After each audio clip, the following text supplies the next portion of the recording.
اللهم صل وسلم وبارك عليك يا حبيبي يا رسول الله. ازيكم يا حبايبي؟ عاملين ايه؟ يا رب تكونوا بخير.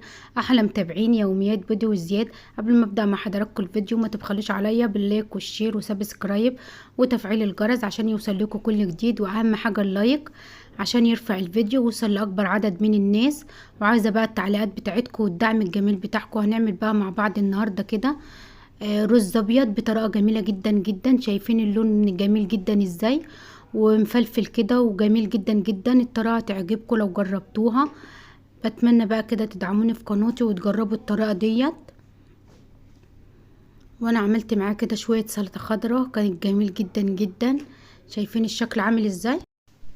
وعملت معاه كده حبايبي طبق سلطه خضراء جميل جدا جدا، وكان طعمه جميل جدا جدا. بتمنى بقى كده ايه الطريقه بتاعتي تعجبكم. شايفين بقى الجمال والعظمه بتاعته عامله ازاي؟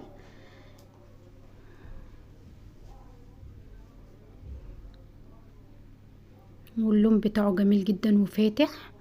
شايفين بقى الشكل جميل ازاي؟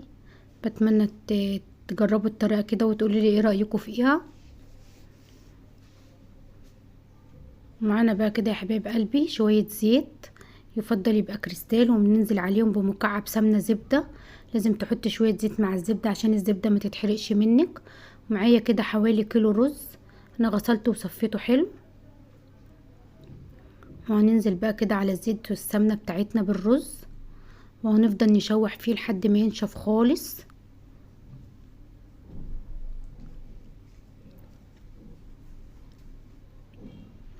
انا هنزل بكمية الرز كده كلها الاول على السمنة، وبعد كده بقى اغلف الرز بتاعنا بالسمنة، وهفضل اقلب فيه كده لحد ما ينشف خالص معاكي. عشان تاخدي يبقى الرز بتاعك مفلفل كده لازم تنشفيه جدا جدا. كل ما تنشفي الرز بتاعك كل ما يطلع معاكي مفلفل وجميل. هي دي اهم خطوة في الرز وانتي بتعمليه، لازم تنشفيه جامد جدا. هنغلف الرزية بالسمنة كده وهنفضل نقلب فيه لحد ما ينشف خالص. انا همشي مع حضراتكم واحدة واحدة وانا مش هسرع الفيديو.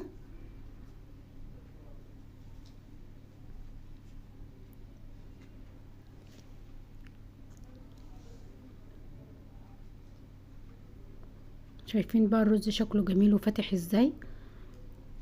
وبعد كده لو متواجد عندك شوربة تقدري تستعمليها، مش متواجد عندك شوربة تقدري تعمليه بمية، بس اهم حاجة تكون المية مغلية. وانا معايا كده مصفى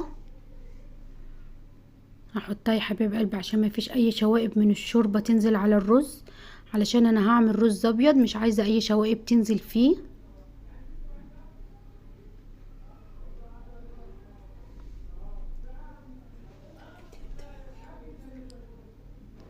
انا مرضتش اسرع الفيديو عشان ايه تشوفوا كده المصفى وهي شايله اي شوائب من الشوربه، لو فيها حبهان فيها اي حاجه ما تنزلش على الرز، علشان طعم الحبهان مش مستحب ان هو ينزل في الرز. شايفين الشوربه شايلاه مش منزلاه المصفى. وهقلب بقى الرز بتاعنا كده. واقول لكم بقى يا حبايب قلبي على معلومه، اما تيجوا تزودوا الرز بتاعكم تعرفوا ان ازاي ان الرز مظبوط.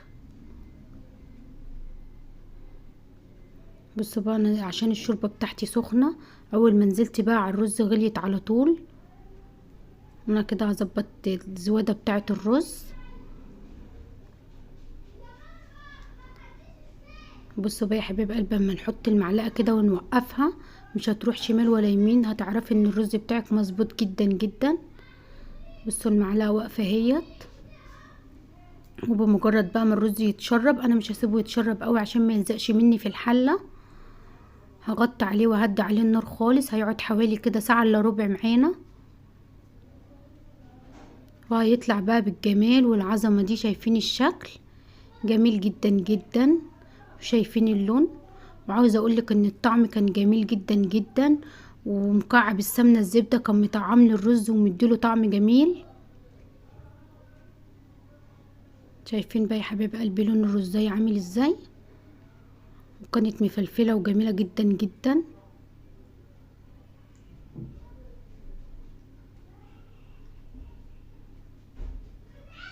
وده الشكل اللي وريتهولكوا في اول الفيديو. شايفين بقى الشكل كده بقى عامل ازاي، وشوية سلطة خضرا كده هيعجبوكم. بتمنى بقى تجربوا الطريقة ديت وتقولوا لي ايه رأيكم فيها.